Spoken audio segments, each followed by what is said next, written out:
하나님의 말씀 창세기 14장 17절입니다.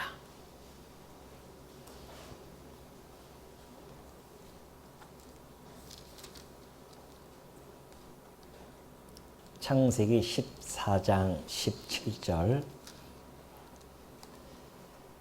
아브람이 그돌라오멜과 그와 함께한 왕들을 쳐부시고 돌아올 때에 소돔 왕이 사회 골짜기 곧 왕의 골짜기로 나와 그를 영접하였고 살렘 왕 멜기세덱이 떡과 포도주를 가지고 나왔으니 그는 지극히 높으신 하나님의 제사장이었더라.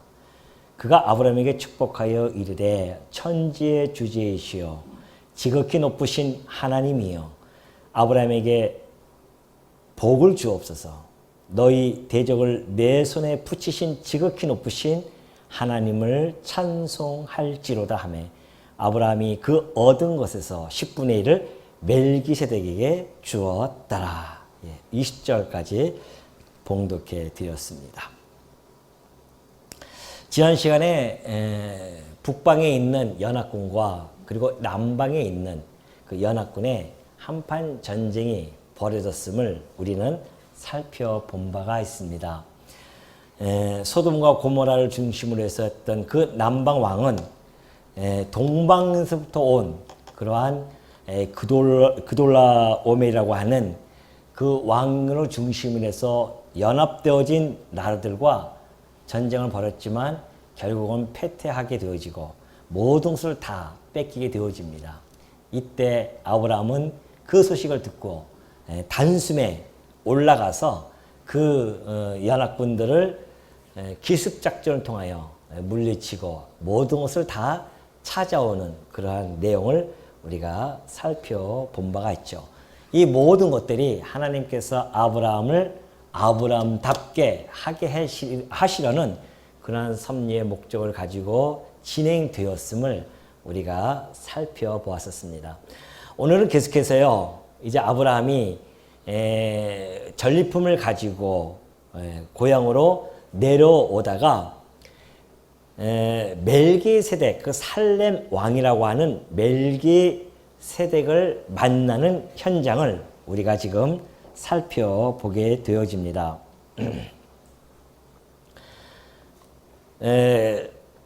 살렘 왕은, 살렘이라고 하는 것은 지금의 그전에 가나안 땅에서 예루살렘 성이 있는 그곳을 그때 당시에 살렘이라고 그렇게 이름을 붙여서 거기에 또 왕이 그 나라를 다스리고 있었습니다.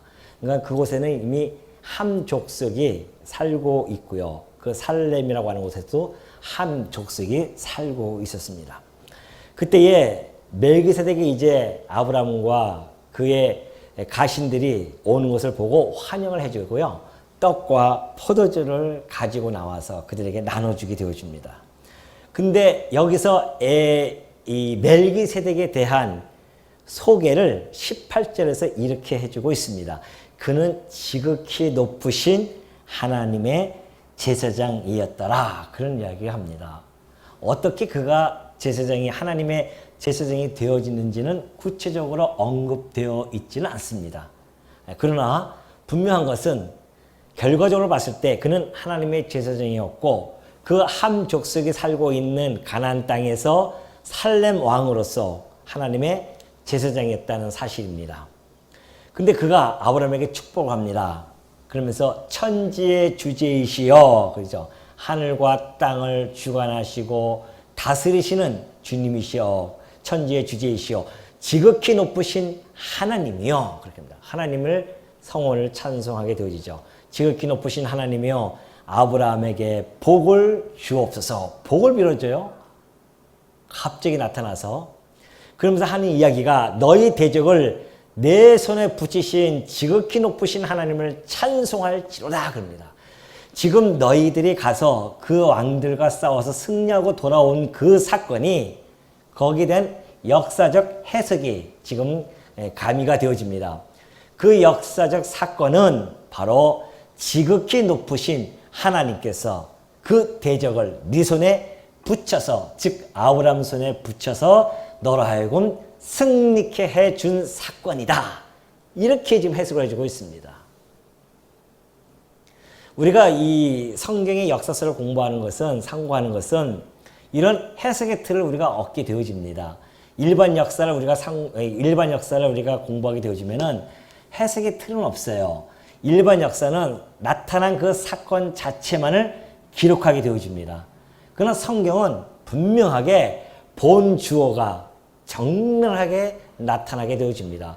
본 주어뿐만이 아니라 본 동사, 그리고 보조 동사와 보조 주어가 잘 나타나 있죠. 그러니까 하나님께서라고 하는 것은 곧 본 주어죠. 그리고 보조 주어가 바로 아브라함입니다. 너를 통하여서 하나님께서 너희를 대적을 네 손에 붙이셔서 너로 하여금 승리케 해주셨다.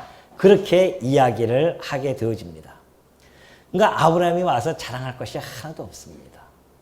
자기의 승리를 개선장군처럼 그렇게 지금 오고 있지만은 아브라함도 잘 알죠. 과거에 자기가 애굽에서의 그 나약했던 자기가 그런 일이 벌어졌을 때의 담대함을 가지고 그들을 쫓아갔던 그 북방왕, 동방 쪽에서 온 북방 연합군들이죠. 그 정규군들, 그리고 그 트랜스 요르단이라고 하는 그 길을 파죽지세로 그들이 다 점령해 나가면서 완전히 가나안 땅을 초토화시켰던 그러한 자들이었었습니다. 그런 자들을 향해서 겨우 가신 318명을 데리고 쫓아갔다는 사건은 아브라함의 애굽으로 내려갔던 그 아브라함의 심장으로는 도저히 불가능한 그런 사건이었었습니다. 그런데 그 불가능이 가능으로 나타났습니다. 그것은 애굽에 있었던 그 심장이 아니라 이미 하나님께서 심어주신 강하고 담대한 심장이 아브라함에게 꽂혀 있었습니다. 그래서 그는 가감없이 그냥 올라가는 거예요. 올라가서 거침없이 올라가서 그들을 물리치고 내려왔단 말입니다. 그런데 한술 더 떠서 지금 이 멜기세덱은 그 전쟁에 대한 해석을 그렇게 해준 겁니다. 하나님께서 그 대적을 네 손에 붙이셨다. 그러니 누구만을 찬송하라? 지극히 높으신 하나님만을 너희가 찬송해야 된다. 사실은 이게 짧은 대목이지만 이것이 역사사 전체를 담고 있는 하나의 명제입니다. 이게 역사서를 우리가 다 살펴보고 마지막 살펴보면 아하, 하나님의 영광을 찬송하게 되어지는 것, 이것이 이제 계속해서 연결되어져 가는 것이죠. 요한계시록까지 쫙 펼쳐져 갑니다. 하나님께서 행하셨던 일들이 펼쳐지고 그걸 통해서 그의 백성들이 하나님 여호와를 찬송하는 그러한 것들, 그러한 도식이 이 역사서 성경 전체에 깔려 있습니다. 우리는 지금 그것을 한 걸음 한 걸음 걸어가면서 확인하고 또 확인하게 되어질 것이고요. 그로 말미암아 우리의 가슴 속에는 이 멜기세덱이 했던 것처럼, 또한 우리의 믿음의 선진들이 했던 것처럼 우리도 우리의 가슴 뜨거움을 가지고 여호와 하나님만을 찬송하게 되어질 것은 자명한 사실이다. 믿습니까? 예. 그렇게 큰 소리는 안 했네요. 목소리가. 아무튼 멜기세덱은 그런 이야기를 하고 나서는 아브라함이 그 얘기를 하니까 아브라함이 자기가 가지고 있는 얻었던 것들을 10분의 1을 멜기세덱에게 주게 되어집니다. 그러니까 그를 제사장으로 인정했던 이야기고, 아브라함도 자기의 승리가 하나님으로부터 왔음에 대한 동감을 하게 되어지고, 하나님께서 주셨으니 하나님께 바치는 건 당연한 거 아니겠어요? 10분의 1을 그 멜기세덱에게 드림으로 말미암아 하나님께 드리는 그러한 믿음의 그의 모습을, 아브라함의 모습을 보여주게 되어집니다.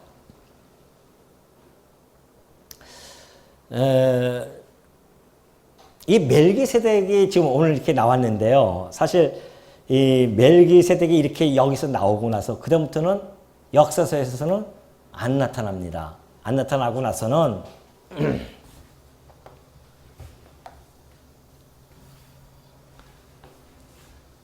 지금 이제 아브라함 때 멜기세덱이 나타나죠. 멜기세덱이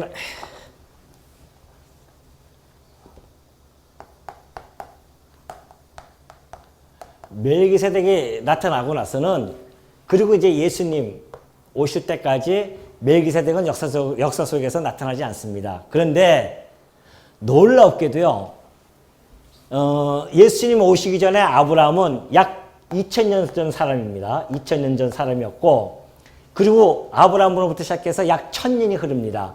1000년 때 다윗이 나타나죠. 다윗이 나타나서 다윗 시대 때에 다윗이 시를 하나 짓는데요. 시편 110편 4절에 나타납니다. 그때 멜기세덱이 또 한 번 나타나요. 이때 나타납니다. 그리고 나서는 후에 예수님 오시고 나서 그 이후에 제자들을 통해서 히브리서죠. 히브리서를 통하여 멜기세덱의 언급이 되어집니다.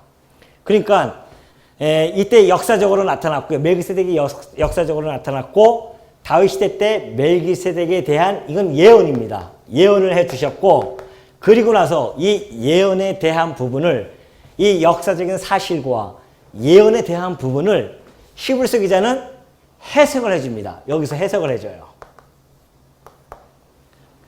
사실 이 멜기세덱은요, 이미 이렇게 나왔을 때 우리가 한번 살펴보는 것은 매우 중요합니다. 왜냐하면 하나님께서 멜기세덱을 여기서 등장시키는 것은 우리가 지금 여러 가지 공부했지만 하나님의 영원한 작정입니다. 하나님의 이 작정 속에서 하나님의 작정의 핵심이 뭐라고 그랬죠? 바로 예수 그리스도이십니다. 그 예수 그리스도를 통하여서 이루어질 역사입니다. 이게 모든 것들이 지금. 그럴 때에 창조 사역을 끝내고 나서 섭리 사역을 해 나가시면서 하나하나 제가 지난번에 말씀드렸듯이 바둑을 대해서 잘 모르신 분은 그냥 듣고만 이해하십시오. 저도 바둑은 잘 못 두지만 바둑을 처음 둘 때에 포석이라고 하는 것이 있습니다. 포석. 여기다 한 돌, 여기다 한 돌 집어넣어요. 그러면 바둑을 두다 보면은 그 포석되어진 그 돌 주변을 가다 보면은 그것이 아주 요긴한 돌로서 작동이 되어집니다. 그러니까 포석을 잘 두느냐 못 두느냐에 따라서 승패가 이미 갈라지기 시작합니다. 바둑은. 고수들은 그래요.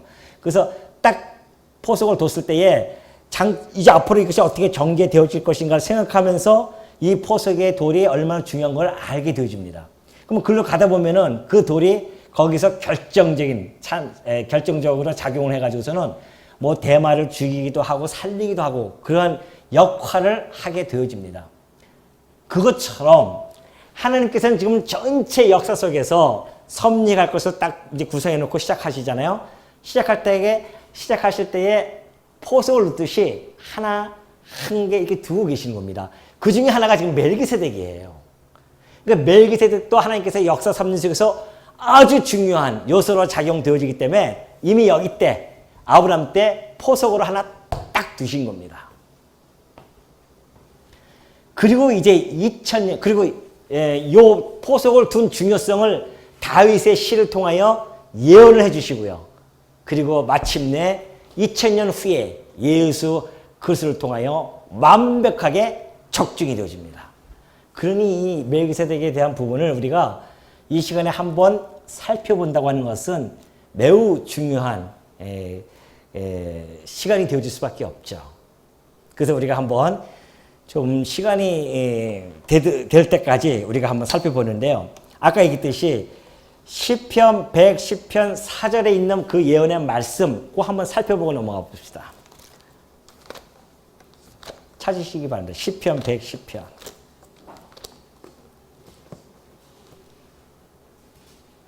시편 110편 4절입니다.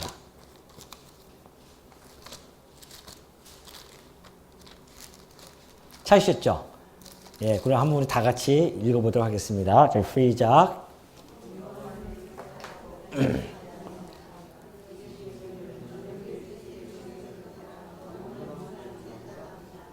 예, 여호와는 맹세하고 변하지 아니하시리라. 절대 한번 약속한 것은 변개하지 않으실 것이다 라는 이야기입니다.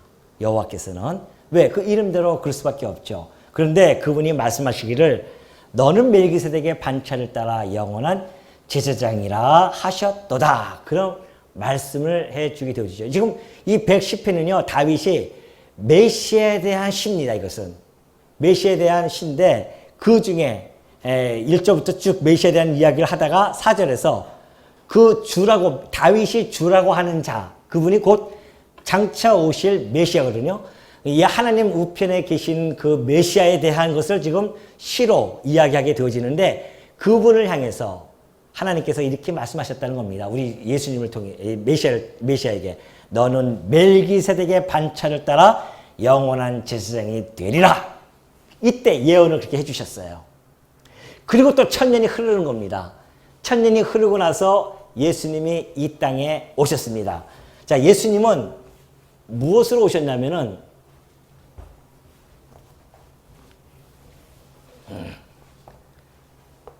예수님이 무엇으로 오셨죠? 예수는 뭐다?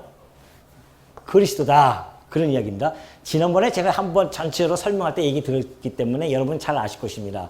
혹 못 들으신 분들 또는 이 내용에 대해서 잘 모르신 분들은 한번 잘 들어보시면은, 야, 정말 하나님의 역사가 어떻게 이렇게 정확하게 한치의 오차도 없이 적중이 되어질 수 있는가에 대한 부분을 우리가 살펴보게 되어지죠. 자, 봅시다. 첫 번째, 예수가 그리스도라는 사실은 기름 부음 받은 자입니다. 기름 부음을 받아요. 그러면 기름 부음 받았다는 이야기는 구약시대 때는 새 부류, 새 직분을 가진 자들이 기름을 받게 되어지는데, 왕과 선지자 그리고 대제사장입니다. 제사장이 아니고 대제사장. 대제사장만 머리에 기름을 받습니다. 그리고 제사장들은 옷에다가 기름을 뿌리는 거죠. 대제사장만 머리에 기름을 받고 선지자들만 머리에 기름을 부음받고, 그리고 왕, 이 세 직분자들만 머리에 기름 부음을 받습니다. 그러니까 이 직분을 가진 자들이죠. 그러니까 그리스도라는 것은 기름 부음 받은 자인데, 예수가 기름 부음 받은 자라는 뜻은 왕으로 이 땅에 오셨다는 것이고, 선지자로 이 땅에 오셨다는 것이고, 대제사장으로 오셨다는 겁니다. 다시 말해서 구약시대 때 있었던 다윗 왕이라든가 솔로몬 왕들은 장차 참 왕, 만왕의 왕으로 오실 예수 그리스도에 대한 예표적인 왕들이다, 모형들이다, 그런 이야기입니다. 선지자도 마찬가지입니다. 선지자도 하나님으로부터 기름 부음 받아서 하나님의 뜻을 전달하는 자들이기 때문에 이들도 하나님께서 부름을 받은 자들만이 기름 부음을 받고 하나님의 뜻을 선포하게 되어집니다. 그러니까 뭐 이사야 선지자들인가 엘리야, 엘리사 뭐 이런 모든 선지자들이 다 장차 오실 참 선지자 그리스도에 대한 모형이었다, 그런 얘기죠. 또 이 대제사장도 마찬가지입니다. 그러니까 레위 지파 속에서 나타났던 아론이죠. 레위 지파의 아론 자손들만, 직계 자손들만 대제사장으로서의 기름 부음을 받습니다. 그러니까 그들도 역시 참 대제사장으로 오실 예수 그리스도의 예표이며 모형일 뿐입니다. 구약시대 때는. 그걸 하나님께서 미리 보여준 거예요. 장차 내가 왕을 보내줄게. 참 왕을 보내주고 참 선지자와 참 대제사장을 보내줄 거야.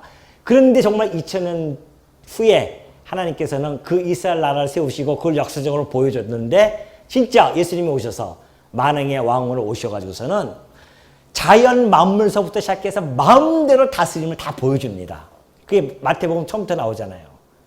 그래서 예수님께 오셔서 파도야 잠잠하라 하면은 잠잠해지는 겁니다. 왜?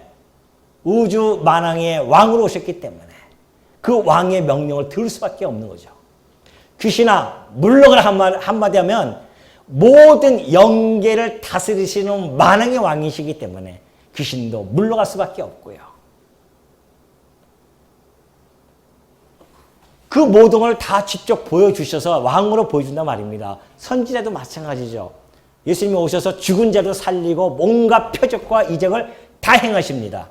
그것은 곧 내가 참 선지자다라는 것을 보여주죠. 그리고 오셔서 대제사장으로서의 그 역할을 충분히 감당하게 되어집니다.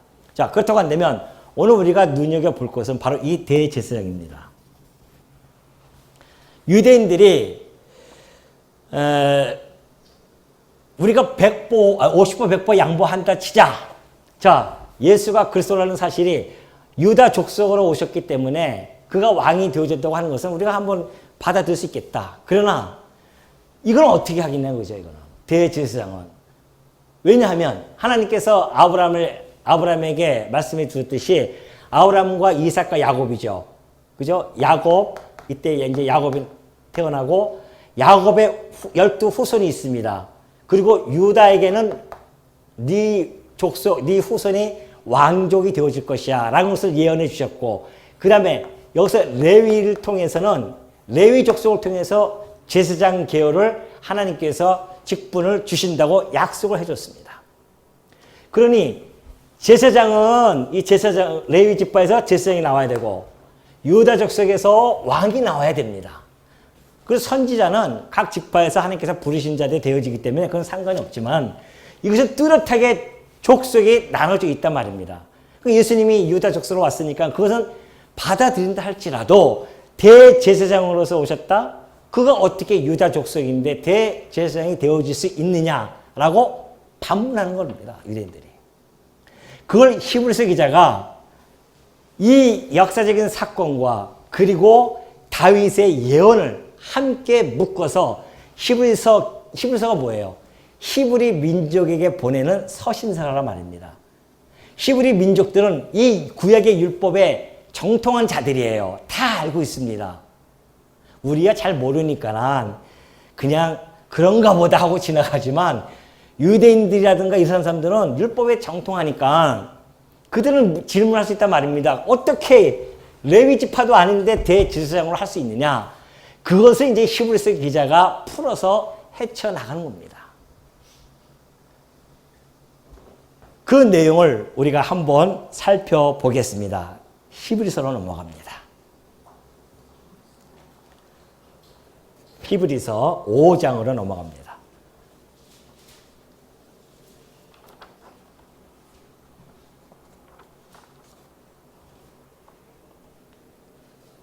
(5장 1절)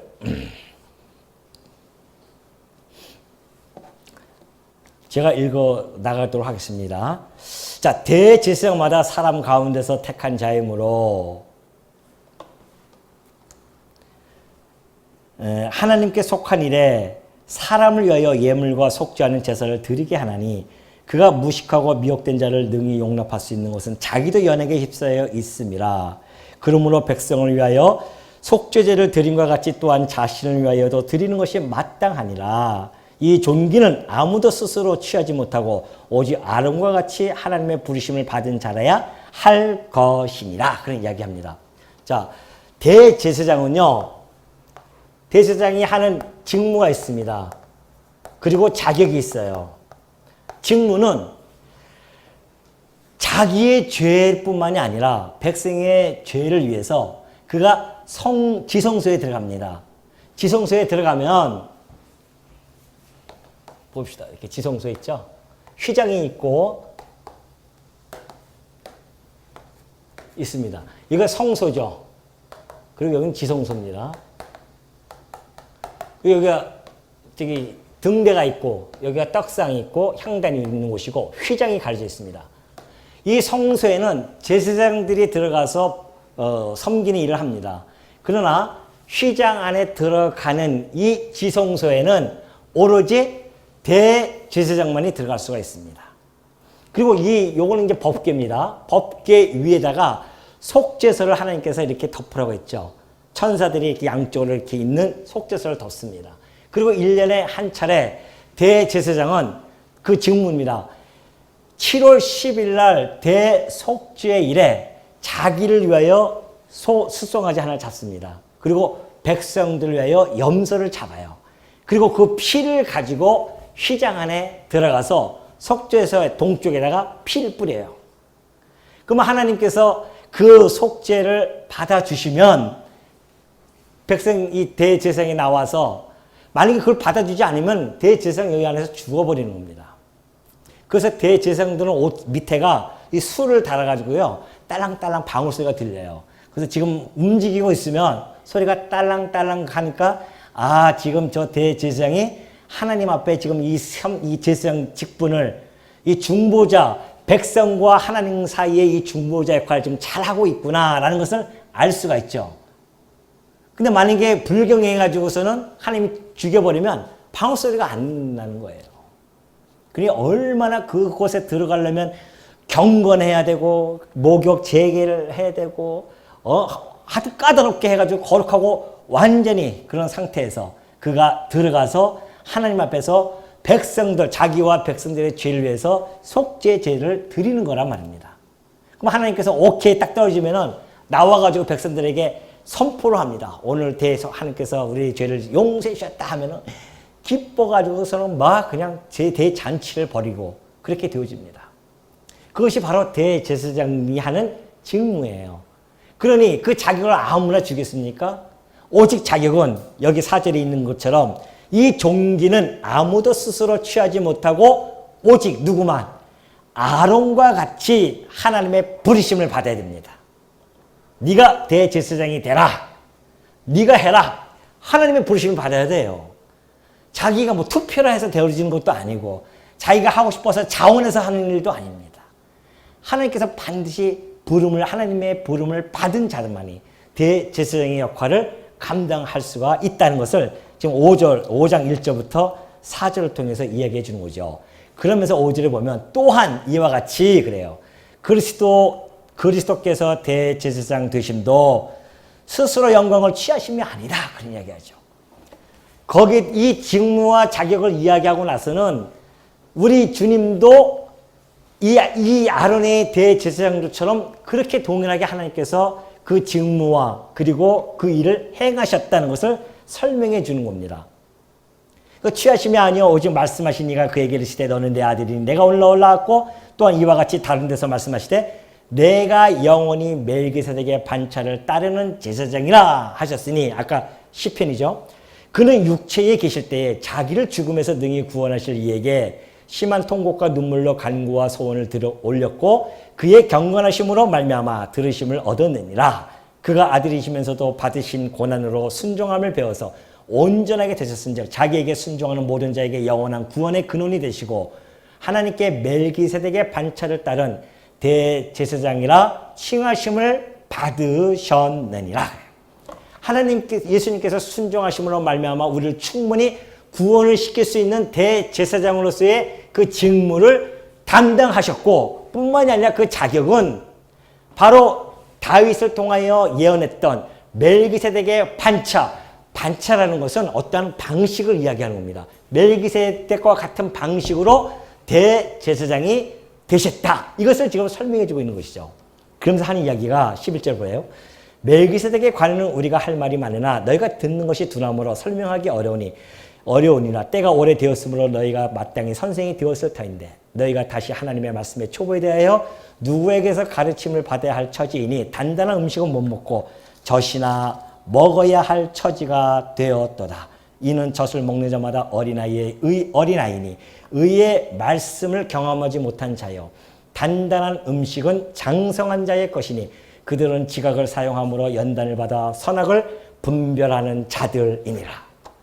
지금 11세 기자는요 뭐라고 이야기하냐면 이 멜기세덱의 이런 이야기를 지금 펼쳐나가면서 이것이 장성한 자만이 먹을 수 있는 단단한 음식이다 그런 이야기를 합니다. 유대인들이 이걸 못 받아들이면 너희들은 아직도 도의 초보에 머물러 있는 자들이다. 다시 말해서 구약 안에 머물러 있는 자들이라는 겁니다. 의의 말씀을 그들이 맛본다고 하는 것은 구약을 통해서 구약이 예수 그리스도에 대하여 증거한 것이기 때문에 구약을 통해서 예수 그리스도를 발견해야 되는데 아직도 예수 그리스도를 너희가 받아들이지 못하는 걸 보니 너희가 도의 초보에 아직도 머물고 있는 자들이다 그런 이야기입니다. 그러니 그들의 유대인들에게 좀 설명을 해줘야 되니까 이 히브리서가 답답하잖아요.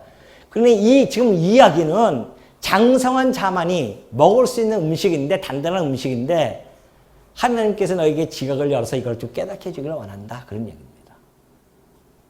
혹시 여러분들이 이 내용 우리 쉽게 받아들일 수가 있잖아요. 근데 아까 얘기했듯이 유대인들은 쉽게 못 받아들인단 말입니다. 이게 지금 자기 손으로 죽인 그 예수가 그리스도라는 사실도 받아들일 수 없을 뿐만이 아니라 그가 그리스도라는 사실, 이거는 어떻게 설명해 줄 것이냐라고 설명해 나가니까 히브리서 기자가 멜기세덱의 방식을 쫓아서 예수님은 대제사장이 된 거야.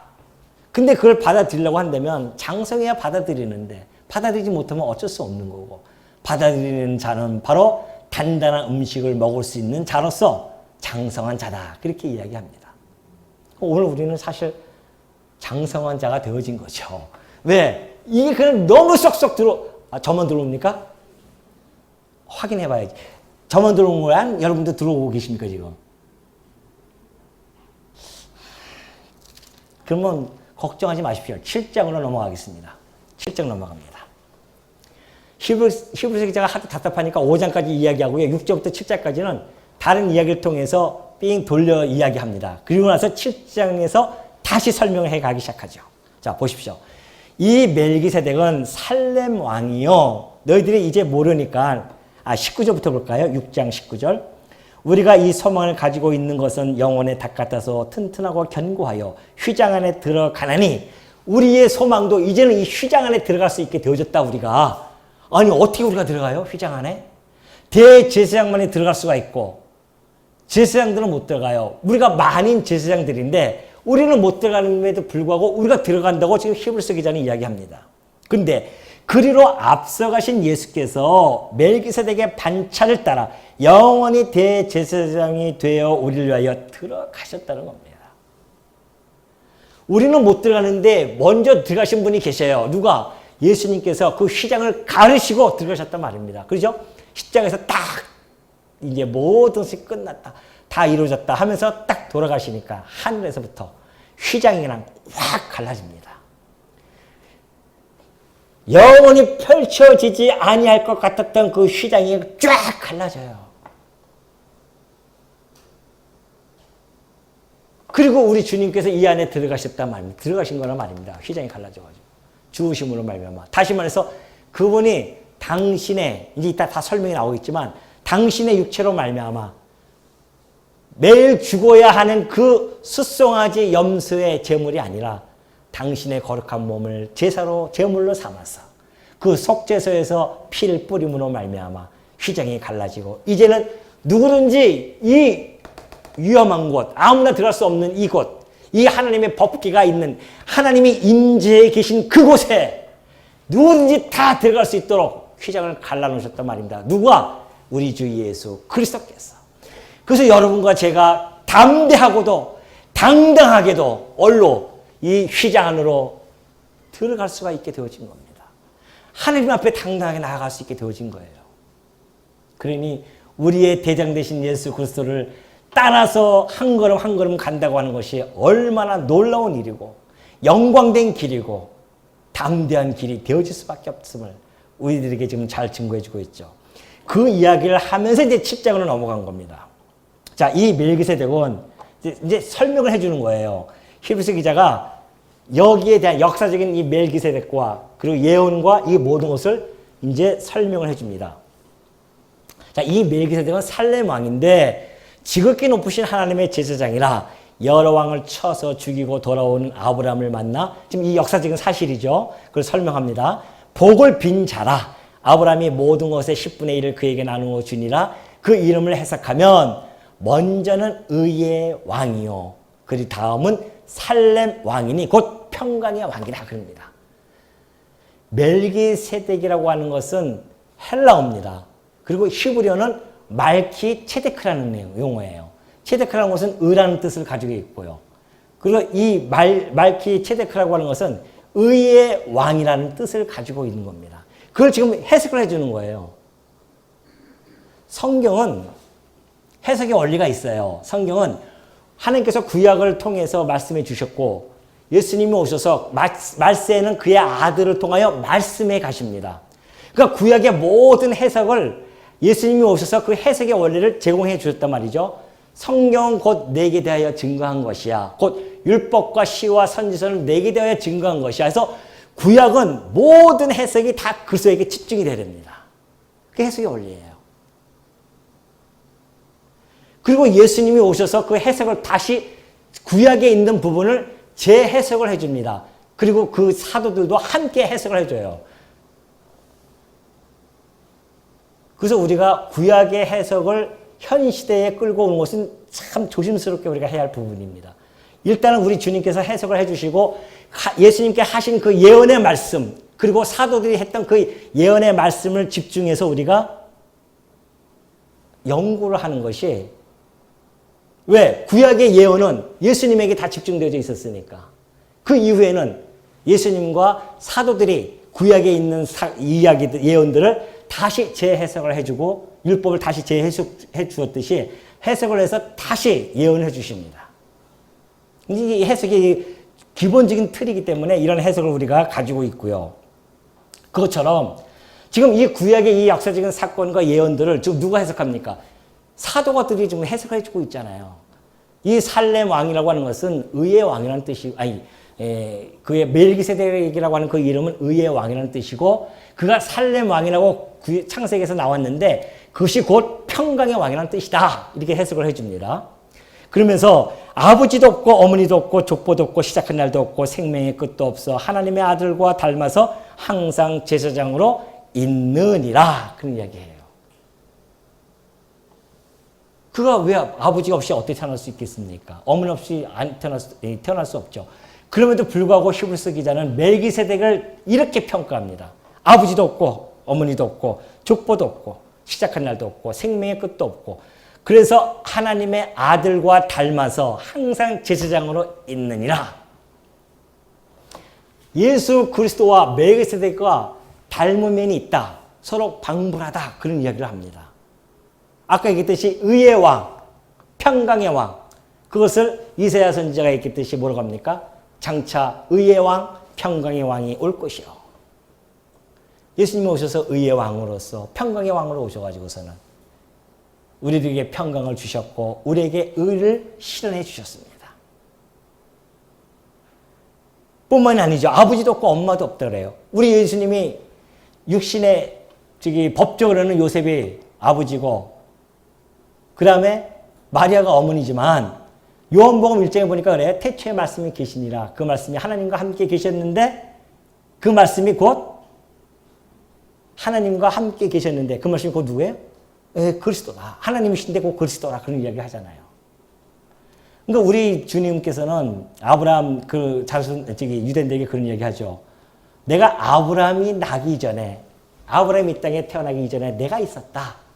그러니까 유대인들이 죽이려고 달려든 거 아니겠습니까? 네가 어떻게 아브라함 위에 있느냐? 그 이야기는 우리 주님께서는 시작도 없고 끝도 없는 영원하신 분으로 존재하고 계셨던 분이었다는 겁니다. 지금 이 멜기세덱이 바로 그러한 자다. 이렇게 좀 이야기를 하고 있거든요. 족보도 없고 시작한 날도 없고 생명의 끝도 없어서 하나님의 아들과 같이 방불하다. 그러니까 하나님께서 지금 이 역사적 사건에서 멜기세덱을 출현시킨 것은 장차 예수 그리스도께서 만왕의 대제사장으로서 세우시려고 하나님께서 이미 역사적으로 하나 딱 세우신 거예요. 그럼 모형적으로 보여주었단 말이죠. 그걸 이제 히브리서 기자가 이렇게 해석을 해주고, 그러면서 이 사람이 얼마나 높은가를 생각해보라. 조상 아브라함도 노량물 중 10분의 1 그에게 주어지지 않았느냐. 그러죠. 레위의 아들들 가운데 제사장의 직분을 받은 자들은 율법을 따라 아브라함의 허리에서 난 자라. 자기 형제인 백성에게서 10분의 1을 취하라는 명령을 받았으나 레위 족보에 들지 아니한 멜기세덱은 아브라함에게서 10분의 1을 취하고 약속을 받은 그를 위하여 복을 빌어나니 논란의 여지 없이 낮은 자가 높은 자에게서 축복을 받느니라. 자, 레위 지파, 그리고 레위 지파는 하나님께서 이제 제사장으로 세우셨죠. 근데 아브라함이 멜기세덱에게 11조를 바치죠. 그리고 멜기세덱은 아브라함에게 복을 빌어줍니다. 11조를 드리고. 자, 복을 먼저 빌어주니까 아브라함이 그 복을 받고 11조를 드리죠. 논란의 여지가 없다는 겁니다. 무엇이? 복을 빌어준다고 하는 것은 낮은 자가 높은 자에게 복을 빌어주는 것이 아닙니다. 높은 자가 항상 낮은 자에게 복을 빌어주는 거죠. 그렇기 때문에 멜기세덱이 더 높이 있었다라고 이야기를 하는 겁니다. 그렇다고 한다면 아브라함보다도 멜기세덱이 더 높이 있었다고 한다면 아브라함의 허리에 있었던 이삭, 야곱, 그 중에 이 레위 지파, 앞으로 장차 제사장이 되어질 그 레위조차도 아브라함의 허리에 있었기 때문에 이 레위도 역시 아브라함과 더불어서 멜기세덱 대제사장에게 무엇을? 아론조차도 11조를 드렸다라는 이야기입니다. 다시 말해서 우리 주님의 이 대제사장 이 직분이 아론의 직분보다도 어떻게 하다? 우월하다는 걸 얘기하는 거예요, 지금. 우월하다. 왜? 예수님은 이 멜기세덱의 반차를 따라서 오신 분이고 레위 지파의 혈통을 따라 오신 분이 아니라 시작도 없고 끝도 없이 멜기세덱이 나타났던 것처럼 우리 주님도 시작도 없고 끝도 없는 영원한 대제사장으로서 이 땅에 오셨기 때문에 율법에 의해서 제사장이 되어진 자들하고는 비교할 수 없다는 겁니다. 우리 주님이 하셨던 그 대제사장의 직분은 그런 설명을 지금 해주고 있는 것이죠. 그렇다고 한다면 다 읽었으면 시간이 없으니까 제가 설명해 드리겠습니다. 그러면서 두 번째는 레위 제사 직분, 이 레위 제사 직분은 이건 불완전한 거예요. 그러죠? 불완전하니까 어제 드렸는데 오늘 또 드려야 되고 오늘 드렸는데 내일 또 드려야 된단 말입니다. 제사장들도 불완전하고 자기도 죄가 있으니까 자기 죄를 위해서 희생 제물을 드려야 되고 또 백성들의 희생 제물을 또 드려야 되고 뿐만이 아니라 이들이 가지고 있는 드리는 제물로는 완전하게 할 수가 없어요. 짐승의 제물로는 이들을 완전하게 속죄할 수 없기 때문에 또 드리고 또 드리고 몇 년, 자그마치 몇 년 동안에 천년이 예수님 오실 때까지는 계속해서 그 일을 반복적으로 할 수밖에 없었다. 그런 이야기를 하게 되어집니다. 그러니까 하나님께서 만약에 이들을 통해서 완전한 제사를 드릴 수 있다고 한다면 뭐하러 하나님께서 다윗에게 멜기세덱과 같은 반차를 따르는 제사장이 내가 보낼 거야. 이런 이야기를 하실 이유가 없다는 겁니다. 그죠? 근데 천년이 흐른 후에 다윗에게 그런 예언을 했다고 하는 것은 이 레위 지파를 통하여 드리는 그 제사가 온전하지 않다. 하나님께서는 그걸 아시기 때문에 온전하지 않기 때문에 나는 더 온전한 제사, 마지막 온전한 제사를 받게 하기 위해서 내가 멜기세덱의 이 반차를 따르는 제사장을 보낼 거야 라고 천년 후에 예언을 하셨다는 겁니다.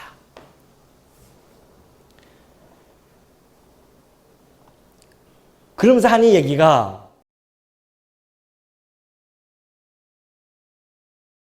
12절 한번 잠깐 볼까요?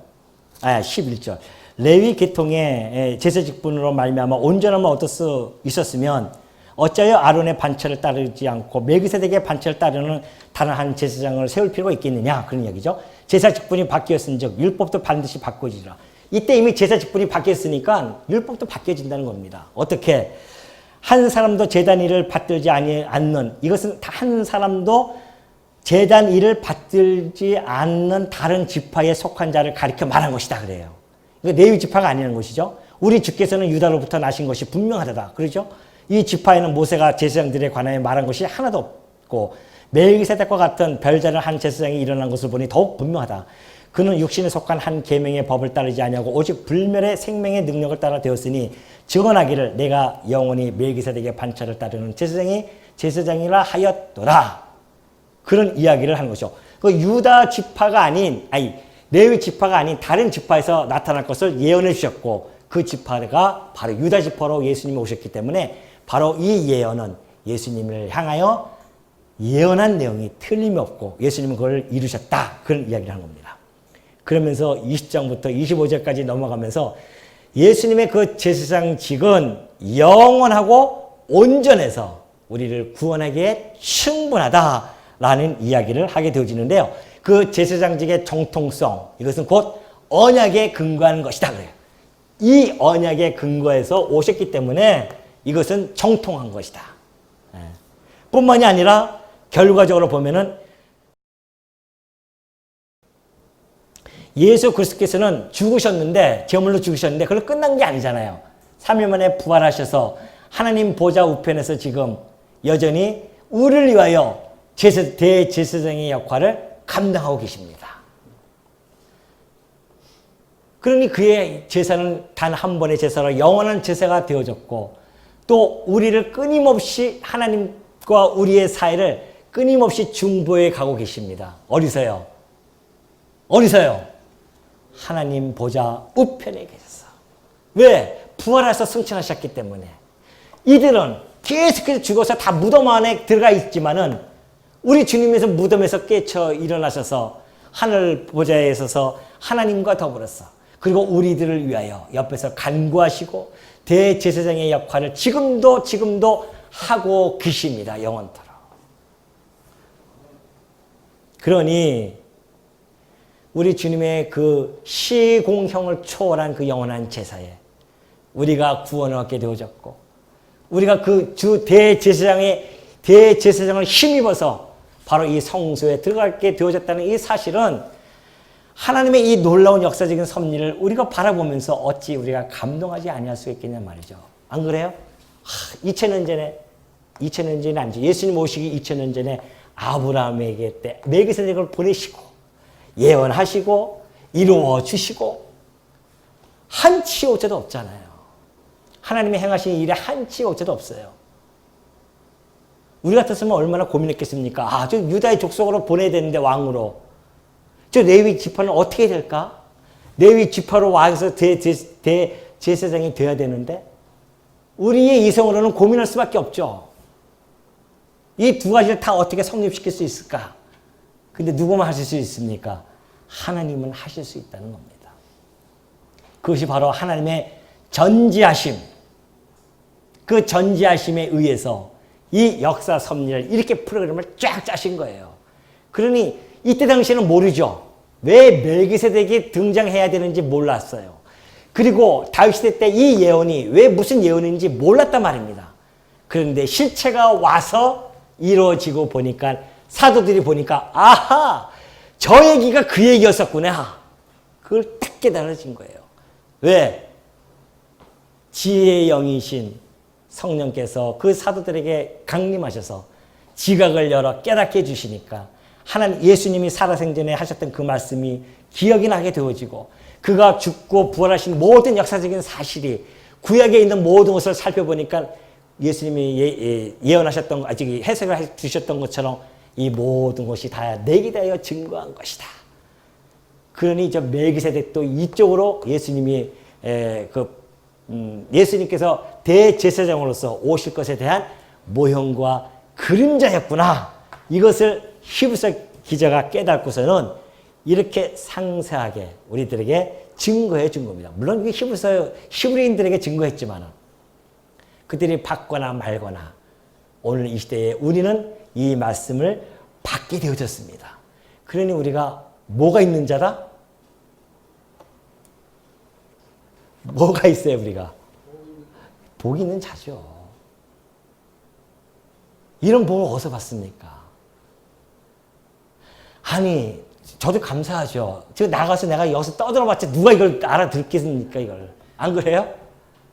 여러분들 기가 차지 않습니까? 내가 누구한테 지나가는 사람한테 얘기해서 이걸 설명하면 그들이 알아듣겠냐 말이죠. 근데 알아들을 수 있는 분들에게 내가 설명하니 얼마나 이게 행복한 이야기예요 지금. 같이 공감이 되어지고 같이 소통이 되어진다고 하는 것처럼 행복한 것이 어렵겠습니까? 그러니 여러분이 얼마나 소중한 존재입니까? 안 그러겠어요? 옆에 있는 계신 분들이 얼마나 소중해요? 같이 알아듣고 같이 깨닫고 같이 공유하고 같이 나눌 수 있는 이 지체들이 함께 이 좁은 길을 걸어간다고 하는 것은 저는 행복한 것이 어렵겠습니까? 천국만마를 얻은 것처럼 우리 성도들이 함께 간다고 하는 것은 천국만마를 얻은 것과 마찬가지죠. 그러니 우리가 짧지만은 이 멜기세덱의 한 사건을 통해서도 하나님의 그 전지하심과 전능하심과 그의 작정 안에 이루어지는 그 하나님의 절대적 주권의 영광이 이 안에서 풍성히 우리들에게 전달이 되어졌고 우리 이걸 통해서 하나님 정말 당신이 하시는 섭리를 보니 뭐다? 오늘 오전에 했던 거 다 같이 뭐예요? 예? 또 손발이 맞아야 되는데. 이 역사 속의 섭리를 다 바라보고 바울이 감탄했던 거 뭐예요? 깊도다. 그죠? 깊도다 이게 나와야 될 거 아니에요 지금. 야, 하나님 하신 이 섭리를 보니까 깊도다. 그가 하는 이 모든 일들을 어떻게 우리가 헤아릴 수 있으며 하나님께서 성령을 보내지 않으셨으면 이걸 누가 깨닫겠냐 말이죠. 여러분 깨닫겠어요? 내가 깨닫겠어요? 근데 이것이 깨달은 걸 보니 여러분 안에 성령이 함께하고 계심이 분명하고 성령이 함께하신 걸 보니 하나님의 백성임이 너무도 분명하고 하나님의 백성인 걸 보니 하나님 나라를 기업으로 받은 상속자들이 너무도 분명하다. 그러니 우리는 같은 소망을 가지고 함께 손을 붙잡고 우리 주님 부르시는 그날까지 함께 갑시다. 기도하겠습니다.